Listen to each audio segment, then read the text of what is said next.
jiwa itu tidak pernah mati karena terus akan dibawa pada kelahiran berikutnya, mendapat wadah tubuh baru. Nah, jiwanya akan masuk.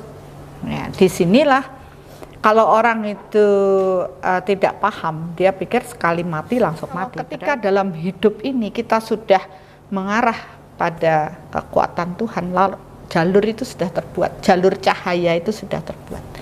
Maka begitu kesadaran kita tahu bahwa tubuh fisik kita udah rusak, terus kita ingin kembali pulang, sebenarnya manusia itu udah bisa menentukan, oke, saya pulang, saya meninggal gitu ya.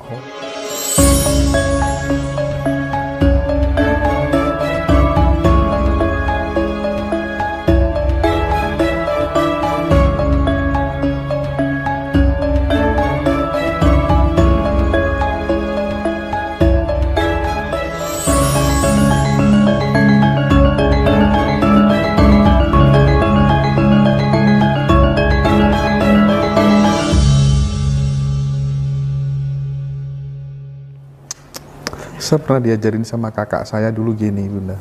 Hen, kamu pernah bikin kebaikan apa? Ingat-ingat di masa yang dulu. Waktu kamu masih kuliah atau apa begitu.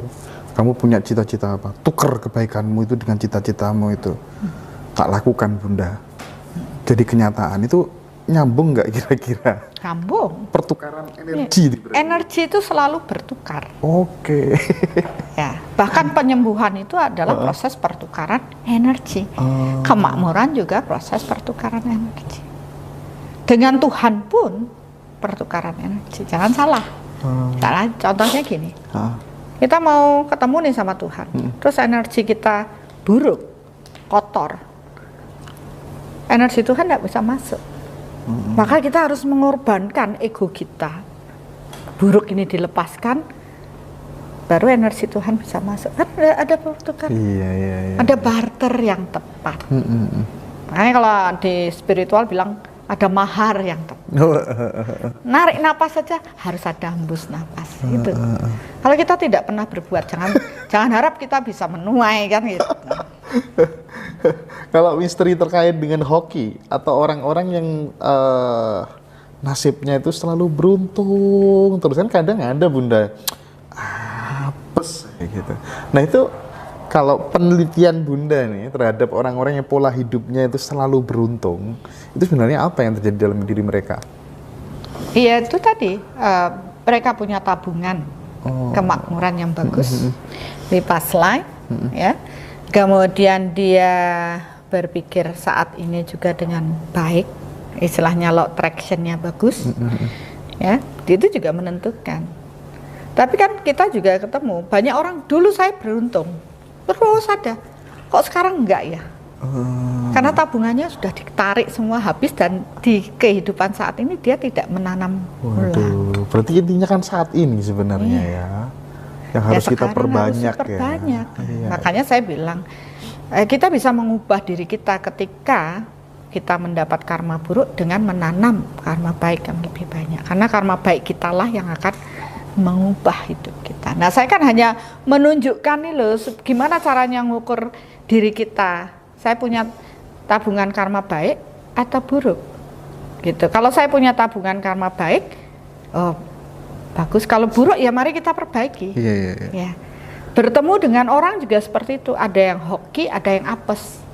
Kenapa sih saya ketemu dengan Mas Hendra ini hoki? Saya udah ukur nih, oh bagus, oke. Nanti pasti ketemu. Ya kejadiannya akan lancar. Bener. Kenapa? Ada hal baik dari past life dan akan menimbulkan hal baik. Tapi kalau yang dulu mungkin ada hal buruk, ya kan? Misalnya orang mau bisnis nih.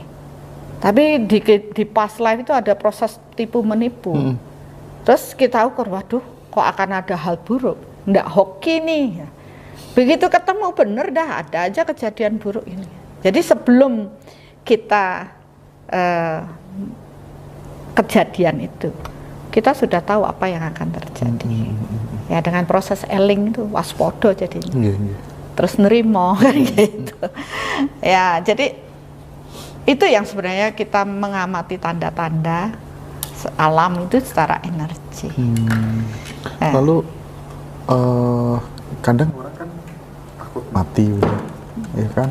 Mungkin salah satu penyebab karena orang takut mati itu karena tidak pernah mempelajari kira-kira bagaimana ya kehidupan setelah mati itu nanti apa yang akan terjadi. Nah, barangkali Bunda ini berkenan untuk memberikan semacam gambaran, bocoran supaya saat kita meninggal nanti itu kita ada mapping, ada peta yang jelas gitu loh, sehingga kita bisa persiapkan hari ini tuh. Bagaimana? Ceritakan Bunda. Oh, ceritanya dok. Panjang Poin-poin saja Bunda. Ya, poinnya ya. Poinnya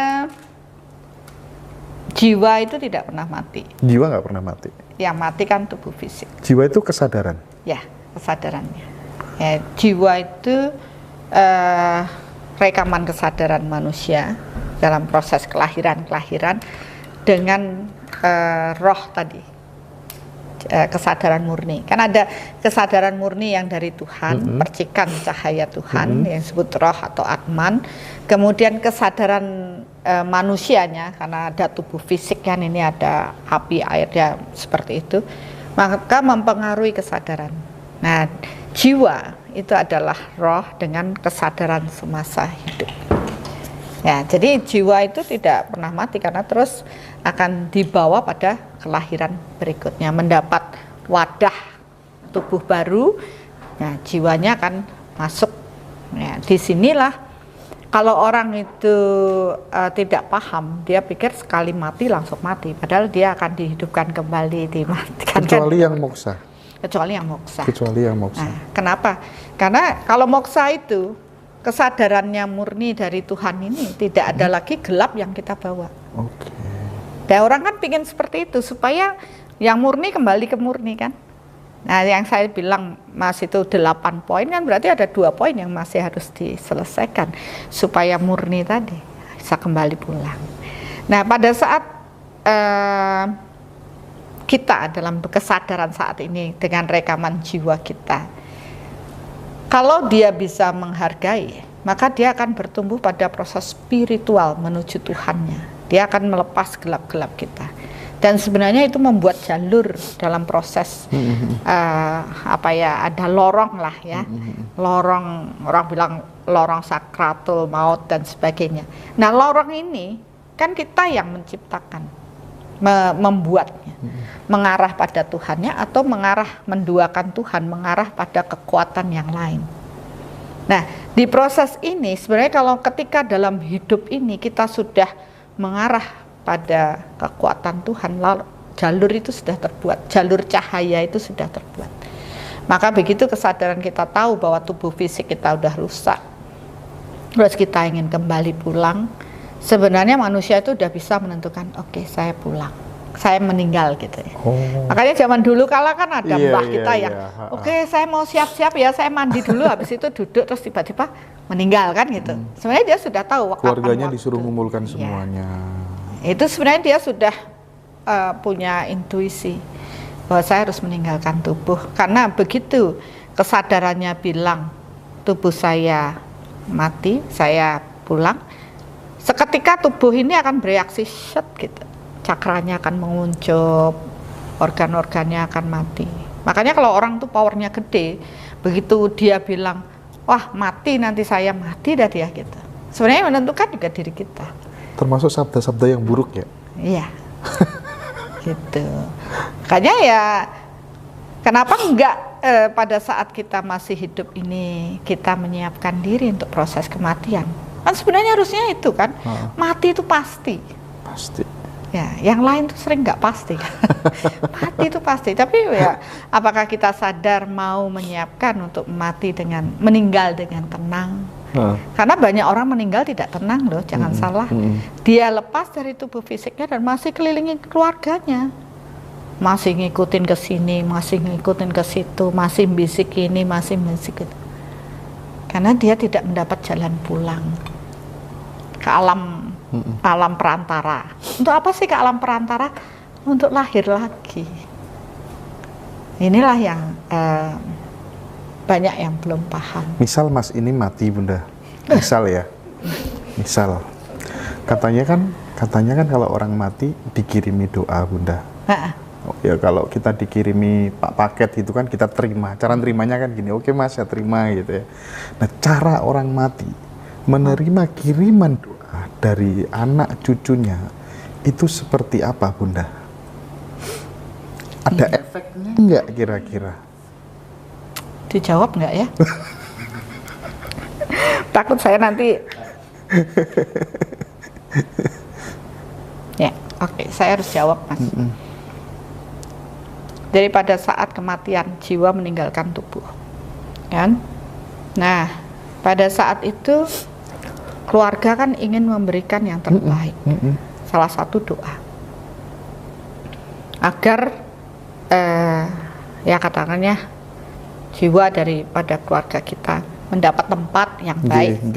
Katakanlah masih di sisi Tuhan, karena tidak langsung menuju Tuhan. Itu belum menyatu dengan Tuhan kan jadinya di sisi Tuhan. Nah, pada saat meninggal ini sebenarnya karma baik dialah yang menghantarkan dia untuk bisa berjalan pulang. Karena pada saat dia meninggal keluar dari tubuh, jiwa ini tidak berkesadaran dengan baik, maka dia akan menuju tempat orang yang terikat dengannya. Contoh nih, orang meninggal di kecelakaan di jalan. Kesadarannya dia masih berada di situ kan, karena dia nggak berkesadaran waktu meninggal. Dan dia ada di situ terus nangis lah apa. Itu yang terjadi karena dia tidak punya, pada waktu hidup itu dia tidak tahu jalan pulang. Ya dia masih di situ. Terus Mas nih misalnya sangat terikat lah sama rumah. Terus meninggal, entah meninggal di rumah sakit atau di rumah, dia akan cari kemana pikirannya menuju, di sana dia akan terus di rumah, masih kemana-mana, makanya masih kelebat. Kemelekatan itu ya. Kemelekatan. Nah, disinilah banyak upaya yang dilakukan oleh anak keturunannya kan, untuk membuat dia baik, kirimi doa. Sebenarnya yang bisa membantu adalah kekuatan seseorang yang powernya cukup untuk menghantarkan jiwa ini. Kamu loh sudah nggak di sini lagi. Kamu loh sudah meninggal, memberikan kesadaran. Habis itu, ayo pulang.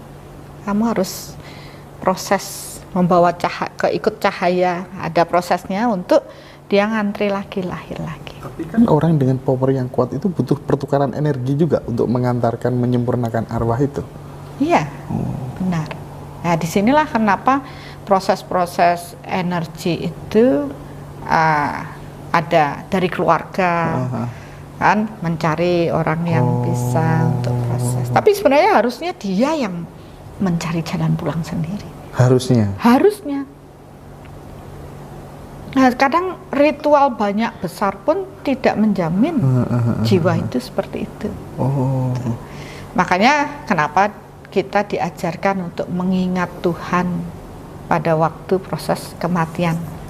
Karena kemana pikiran kita menuju pada saat kematian, kesanalah kita akan menuju. Kan energi mengikuti pikiran. Jadi kenapa orang berlatih menyebut nama Tuhan, supaya energi kita tuh, pikiran kita tuh pas mau meninggal itu nginget Tuhan, sehingga prosesnya jalan pulangnya dapat. Tapi sebenarnya tidak menyebut nama Tuhannya, batinnya yang terhubung dengan Tuhannya. Tuh, makanya kalau yang masih emosi, kadang kan orang masih punya dendam. Ya, dia nggak akan ke sana karena dia akan mencari orang yang apa istilahnya, dendam sama dia. Ya di situ terus.